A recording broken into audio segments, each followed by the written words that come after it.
Function attend کیے ہیں مردوں کے، بہت فنکشن اٹینڈ کیے ہیں، لیکن آج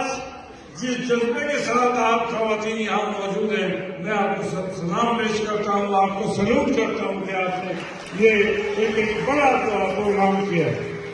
اور آپ نے آج ان عناصر کو پیغام دیا ہے کہ مسلم لیگ قائد اعظم کی جماعت ہے، مسلم لیگ محترمہ فاطمہ جناح کی جماعت ہے، مسلم لیگ نواز شریف کی جماعت ہے، مسلم لیگ شہباز شریف کی جماعت ہے، مسلم لیگ مریم نواز کی جماعت ہے، اور مسلم لیگ کشمیریوں کی جماعت ہے۔ آج یہاں بہت ساری باتیں ہوئی ہیں، جہاں ہم خواتین کے کردار کی بات کرتے ہیں تو محترمہ فاطمہ جناح کا کردار کوئی نہیں بھلا سکتا۔ محترمہ فاطمہ جناح کے بعد آپ وہ خاتون العملی جس نے پنجاب اسمبلی کے سامنے انگریزوں کے دور میں کھڑے ہو کر اس نے مسلم لیگ کا جھنڈا لہرایا تھا، یہ کوئی معمولی واقعہ نہیں تھا۔ تو آج بھی مسلم لیگ کے ساتھ آپ کی وابستگی نے ثابت کیا ہے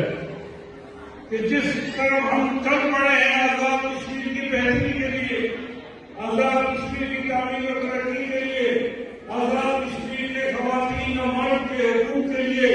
انشاءاللہ تعالیٰ اگلے انتخابات کے بعد مسلم لیگ کی حکومت ہوگی، اور وہ جو خواب آپ دیکھ رہے ہیں، ہم دعا کریں اللہ تعالیٰ ہم نے وہ ہمت دے کہ ہم وہ خواب پورے کر سکیں۔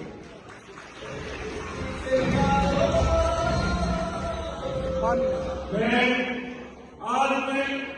اپنے مقبوضہ کشمیر کی ان بہنوں کو نہیں پوچھ سکتا، آسیہ عرابی جس کے آج ہندوستان کے نئی دہلی کے اتحاد میں قید ہے،